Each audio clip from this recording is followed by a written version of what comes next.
Okay, let's try this again. I just went through about 15 minutes of this. I recorded the whole video and then realized I wasn't recording. I just looked at the thing and I'm like, how long have I been recording for? Why does it say 0? Maybe because I'm not recording. Okay, so I'm taking the Pew Research Center's political typology quiz, and it's not really to find out where I lie on the political spectrum. I mean, sure, it's helpful, but I already took this once, and I don't think it's accurate. The whole reason I'm doing this on video is to really show how some of these questions are incredibly flawed. And I suppose now that I'm recording the second time, I will be able to ramble less because I remember the questions, and I know when I can get straight to the point without trying to remember what I was trying to say. But I don't think this is a good quiz, and I don't know exactly if this is the quiz that they use to find out if people are being increasingly polarized, but if it is, I think the results are very misleading. Now, there are tons of other studies and surveys that say, yes, we are becoming increasingly polarized, and that seems to be the case from what I can tell, so I don't really disagree with the results, but I think the methodology is flawed for this one. And I will go through it and show you why. Because I just recorded this, I can actually recall the two main reasons. One, there's only two options and there should be a third option. It tends to put you in either, it gives you the answer of either moderate left or moderate right. And again, it actually says right here, I'll read it if you can't see it. You may find some of these questions are difficult to answer. For example, you may partly agree with both statements or feel that neither quite describes your view. That's okay. In these cases, pick the answer that comes closest to your view, even if it isn't exactly right. Also, we'll zoom in. There we go. That should make it easier for you. But obviously, it's like, pick the best answer. Don't pick the one you agree with, pick the one you most likely agree with. But I still reject that. Because then that of course it shows that people are polarized. It shows that, all it really shows is that people on the right aren't really taking moderate left positions, and people on the left aren't taking moderate right positions. But it doesn't leave, again, what if you're a centrist? What if you're like, well, I mean, it could go both ways in certain scenarios. I actually don't favor either of these extremes. I want a healthy middle option. There's no answer for that. So, of course, if you're someone that is like center-right, you're almost always going to agree with the right-wing view. I mean, in some cases you won't, but you're almost always going to agree with the right-wing view, and because of that, it's going to make you look far-right when you're actually center-right, which is what it did for me, for the record, and we'll see that as I go through this. But, yeah, I'm enough with wasting time. Let's go through. Some of these questions are fine, I will say that, so I will go through them one by one and show you which ones I think are flawed. Which of the statements do you disagree with? The government should do more to help needy Americans, even if it means going deeper into debt, or the government today can't afford to do much more to help the needy. I think that's a fine question. It's more that the government can't afford it. It just cannot do it. We are out of money, and worse things are going to happen if we keep drawing this out. So, fine question. Government is almost always wasteful and inefficient, or government often always does a better job than people give it credit for. Is almost always wasteful and inefficient. Not always, but most of the time. Good question. The best way to ensure peace is through military strength, or good diplomacy is the best way to ensure peace. I actually agree with both of these.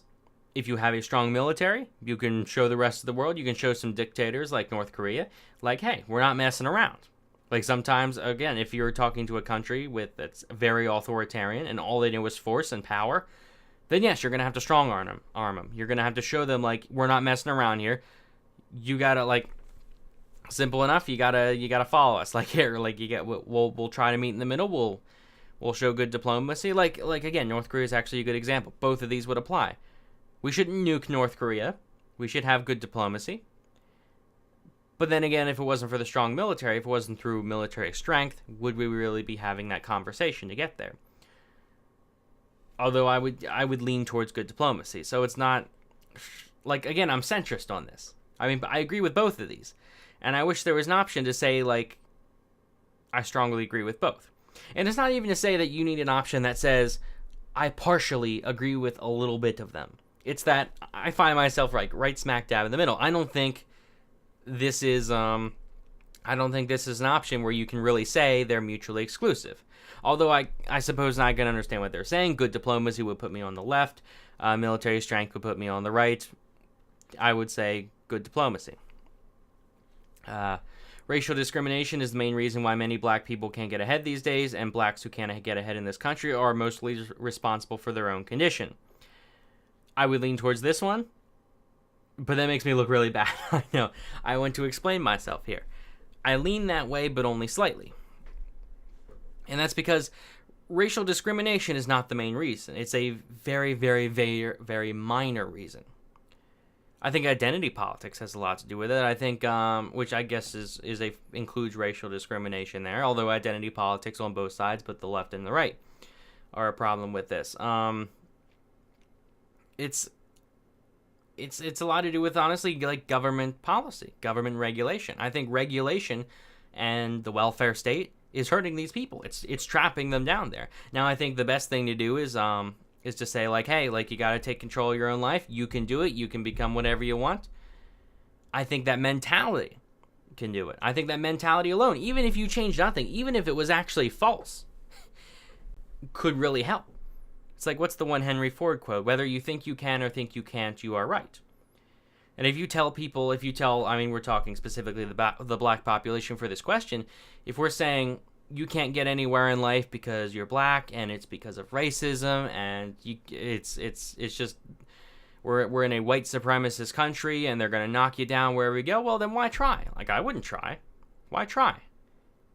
Why tie success to being white? Why do that? I think that does way more harm than good. So I think like a lot of it is the mentality, of course. It's not that I necessarily blame them. I don't think I do. Like, I don't blame them.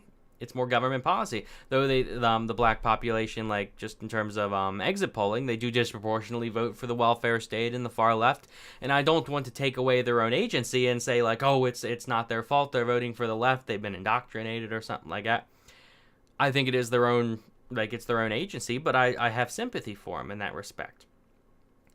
So this is another question where it assumes I don't like the question.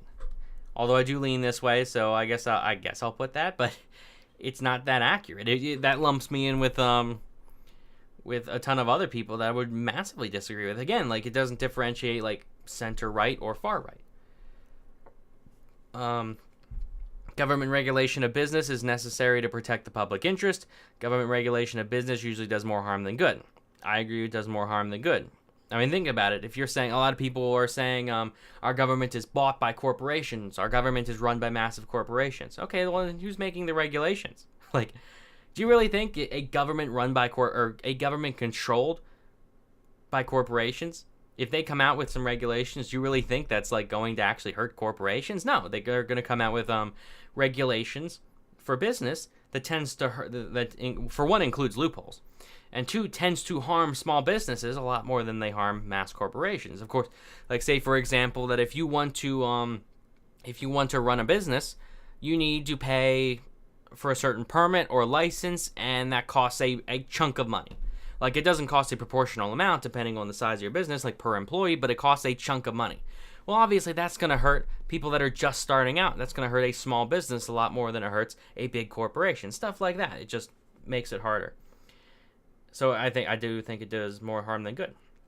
Homosexuality should be accepted or should be discouraged. I think that's a very simple enough question. Nothing wrong with that. Should be accepted.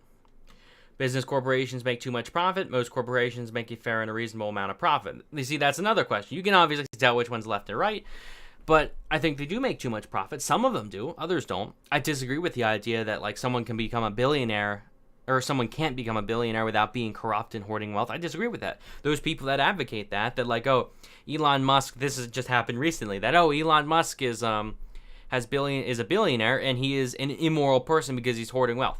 That just shows, people that say that just shows they have no understanding of how the world works at all, like, in the slightest. It's just they have no idea how economics works, and that's just them complaining and not knowing how the world works.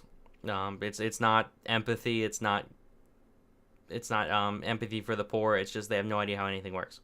Mini rant. They make too much profit, or, like, I think they make a fair and reasonable amount of profit. I think sometimes they make too much profit because they rent seek, they lobby the government for special favors. And when you're using the government, again, look at, like, Google and Facebook. What was it? Google met, I know this was under the Obama administration. They met with Google met with the U.S. government constantly. And it's like, that's a little scary there. Like, if you're a corporation, you're meeting with the government pretty often. That's not a very good thing. Like if you're working with the government, that's not a good thing. That means you are getting special favors. That means you have you're getting advantages. And for that reason, yes, if you are using the government to get special favors, then yeah, you're making too much money. Although I would say they make a fair and reasonable amount, because I guess the question is most leaning towards like a maximum wage idea. It's mostly concerned, I guess, with income inequality, and I disagree with the idea of the idea that income inequality is bad. I disagree with that. Income inequality has some downsides in a pragmatic sense, but in a purely principled sense, no, that's fine. This is another question I had a problem with. Stricter environmental law. Make sure I'm still recording. Okay, good. After I got past it, I got to question like 12 before I realized I wasn't recording it. It's like, oh. Yeah, stricter environmental laws and regulations cost too many jobs and hurt the economy, or stricter environmental laws and regulations are worth the cost. That's, again, something I disagree with. I think if you put the government in charge of, like, what was it? Was that Milton Friedman or Thomas Sowell? I can't remember. It was a Chicagoite, a Chicago school economist. But if you put the government in charge of the Sahara Desert, there would be a shortage of sand. Yeah, if you put the U.S. government, the largest polluter in the world, in charge of environmental laws, it's going to kill the environment. They are not good. There are times when the market can do it fine. Property rights, a system of enforced property rights can do things fine. I disagree with this, the very premise of the question, that environmental laws are good for the environment. It's, in some cases they are, in other cases they're not. But I disagree that it's much of a trade-off. Like that you have to help the environment at the expense of the economy. In some cases, yes, but there's so much more nuance to it. Again, like I want a few regulations on the environment, but if you overburden them, I mean, it depends how many. It does say stricter. Okay, it does say stricter, so meaning more than we have now. They cost too many jobs and hurt the economy. Okay, I would agree with that, but again, that's going to put me on that's going to say I am a right winger in that sense when that's inaccurate. Like, the centrist position is, yes, you want government regulations, maybe not as much as you have now. So, for example, this would put me on the right, when I think centrists would leap into this. It's not even that they want stronger environmental laws or stricter ones. It's just that they would want ones, maybe fewer laws with no loopholes, stuff like that. I don't think this includes centrists, because I tend to be center-right on a lot of things. On the political compass, I'm center-right. Which of the following statements comes closest? Immigrants today strengthen our country, or immigrants today are a burden to our country. It does say immigrants today. But again, this is another question I agree with. You have people on the center-left, again, center-left, the left wing, that would say they're a burden on our country because they take our jobs, housing, and healthcare. I don't even agree much with the take our jobs ones, but they take away government housing, government healthcare. They take government benefits at the expense of taxpayers. They, again, of course, not all immigrants. This is talking specifically of illegal immigrants. This is talking of mass immigration of refugees, people that claim to be refugees but actually are not. I mean, there's a term, economic refugee, which basically just means they have better economic prospects here. And like, here's the thing: if you can produce wealth for us, great. Like, that's the thing. I don't care who comes into this country as long as they're producing a net benefit of wealth and they're not voting for a bigger welfare state, more authoritarian policies. And that has a lot to do with it. So really, like, again, center-left people would come up as far right on this. Centrist people will come up as far right because they just divided into left and right. And that's why I reject this question. Again, immigrants today, well, some are and some aren't. If you limited immigration, again, if you were to have a merit-based system and put a hold on illegal immigration, I'm fine with that. I would be perfectly fine with that. All the immigrants in the world can come as long as they meet that threshold of providing a net benefit to our economy. But then where does that put me? I mean, are most immigrants a net benefit to the economy? Probably. I don't know the exact answer if it's over 50% or not, but this is such a hard question because by leaning, I don't even know which way I lean. It's not me just being like a centrist and not picking sides. It's that I want immigration. I support immigration. I don't want mass immigration like we have now. So I guess it picks this one, but again, it makes me look so bad because it groups me in with people that I disagree with. The taking our jobs thing. Sure, they're taking our jobs, but there's plenty of jobs out there. Like, that's the thing. Poor people today have it easy because also it's like, holy crap, it's 85 degrees in this room. I have to turn the fan off. I have to turn all my air conditioning off because it makes the microphone, it makes the background noise just too much. And I don't know if you can hear my computer, but my computer is very loud. I've replaced all the fans in it and it's still pretty loud. So it is getting hot in here. Poor people today have it easy because they can get government benefits without doing anything in return. Poor people have hard lives because government benefits don't go far enough. Well, that's another thing. Do I think poor people today have it easy? They have it a lot easier than they did a century ago. Everyone has a lot better than they have a century ago. Although I have sympathy for poor people because, again, the welfare system tends to trap them. This is assuming that if we were to strengthen the welfare state, if we were to make the welfare state more powerful and provide more benefits, that's assuming that it would really help the poor. But in the long run, I don't think it will. In the immediate sense, sure, it would do more, or it would do some good. It would uplift their standard of living. But again, in the long run, like Social Security, Medicare, those things will collapse. Those things will not last. Like, they will collapse. And not that long either. We're looking like 10, 20 years. They're going to collapse, and either the government is going to have to be increasingly totalitarian and take more power and take more from taxpayers to provide these services. Again, it's not like the government has to raise taxes and then Social Security will be fine. No, it's that Social Security and Medicare are going to keep becoming more and more and more and more expensive, and eventually they will collapse. And that's my thing. Better quit while we're where we are rather than make it way worse in the future. So I mostly oppose those programs because they don't help people. In the long run, they will not help people. So I reject this. This isn't just me being indecisive. It's me rejecting the premise of the question. I know a lot of people that have it easy because they can get government benefits without doing anything in return. I know plenty of people that live off the government. I've cleaned up their houses. I guess I lean that way. But again, I guess I lean that way because I would be right-wing on this issue. And this would put me in the right. But again, I don't like the questions. This is another one I had a problem with. The economic system in this country unfairly favors powerful interests. The economic system in this country is generally fair to most Americans. I'm already 18 minutes in, so I'm going to try to speed this up. Do they unfairly favor powerful interests? If we're talking about capitalism, we're like just that capitalism versus socialism, communism, mutualism. If we're just talking in that sense, capitalism is the system we have now, and does it unfairly favor powerful interests? I disagree with that. I think capitalism is great. Just think of Joseph Schumpeter's idea of creative destruction. Generally, like the wealth, the resources of a society will go where they are the most valuable, where they can do the most good. And that implies like looking at newspapers, for example. Newspapers, if you're a powerful interest and you run a huge newspaper company, under capitalism, you're not doing so good because newspapers are going away and there's nothing you can do to save that. They will collapse eventually.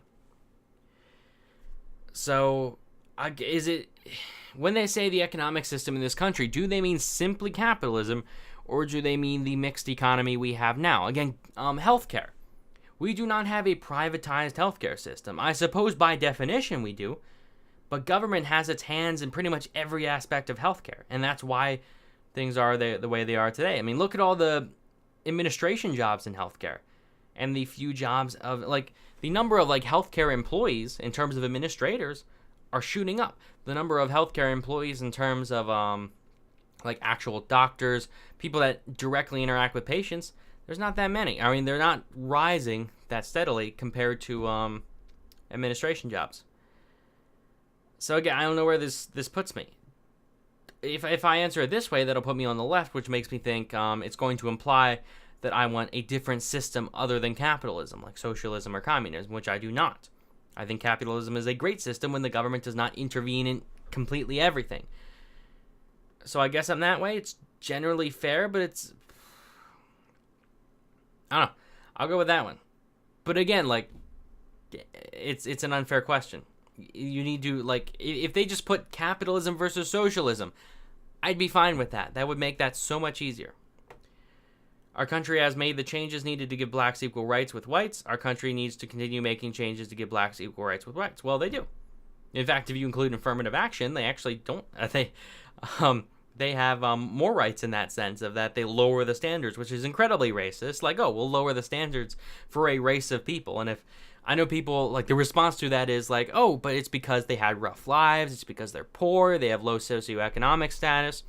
That plays an impact. Okay, if that is the factor and not race, then don't do it by race. Do it by socioeconomic status. But they don't do it by that.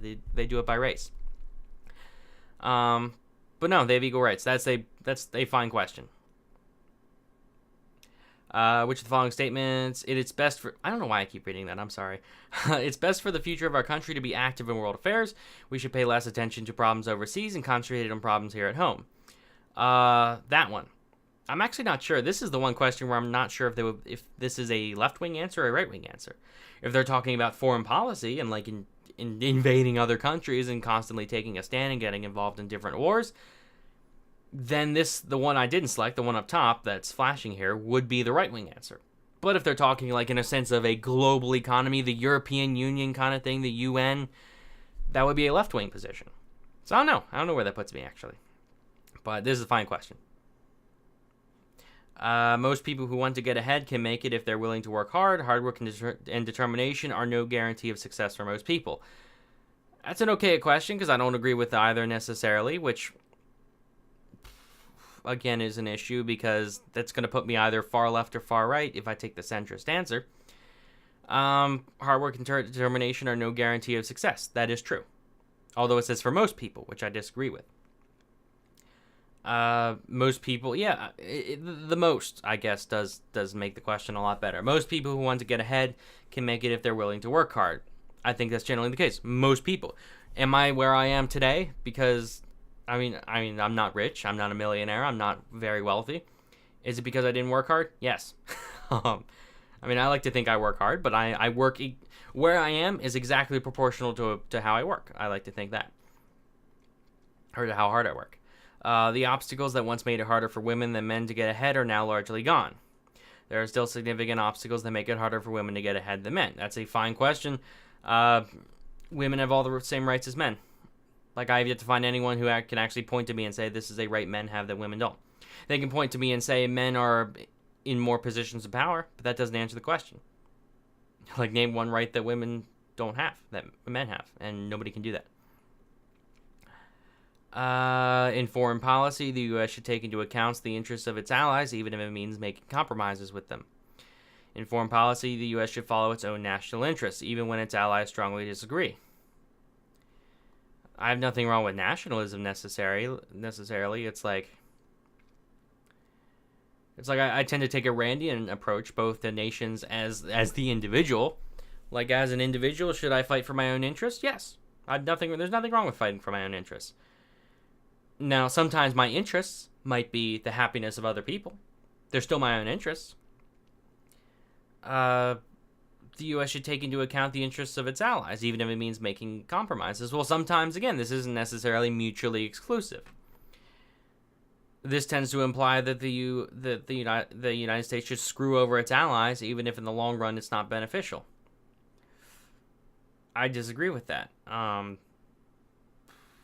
Although, I guess for the sake of the question, it is a kind of nationalism versus globalism question, and it's not like by answering this question they would unfairly characterize me on the political spectrum, so sure, I'll put that.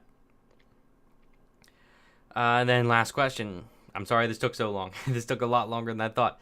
In politics today, do you consider yourself a Republican, Democrat, or Independent? I don't vote along Republican lines. I don't consider myself a Democrat for sure. I guess I consider myself an independent. Okay, actually, I forgot that this question was here. This is okay. Do you lean more to the Republican Party? I lean more to the Republicans. Not because I like them, but I lean more in that direction. Because I'm generally right-wing. I guess I have to answer that. Because I already took this once, so I am taking it again. I don't know if that'll skew the results.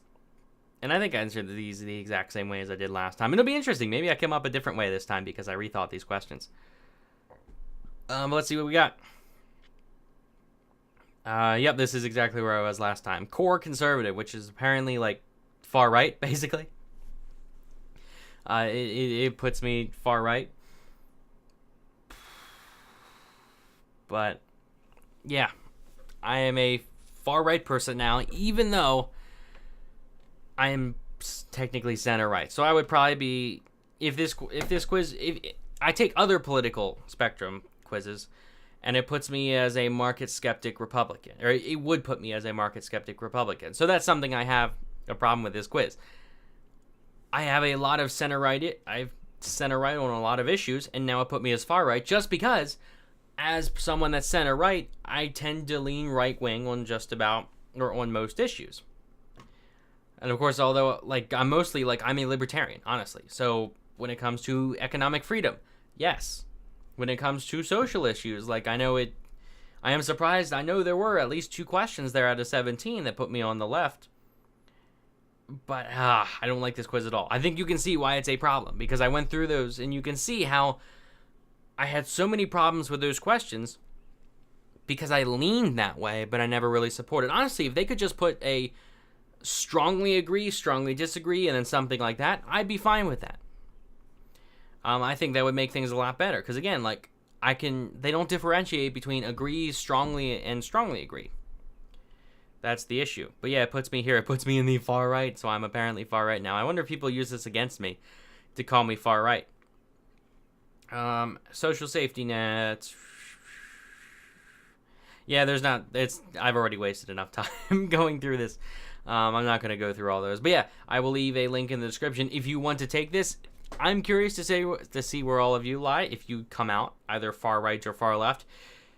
Because again, I think center-right people will end up on the far right. I think even center-left people could end up on the far right. But I made my point. This is why I have an issue with this quiz. Because it doesn't differentiate between people that are like, yeah, I kind of agree, but not really, and people that are like, heck yeah. This was an easy question kind of thing. So, but, like the video if you enjoyed. If you made it all the way to the end, holy moly. It's just me sitting here answering questions for half an hour. But like the video if you enjoyed. Subscribe for more. It really helps me out a lot.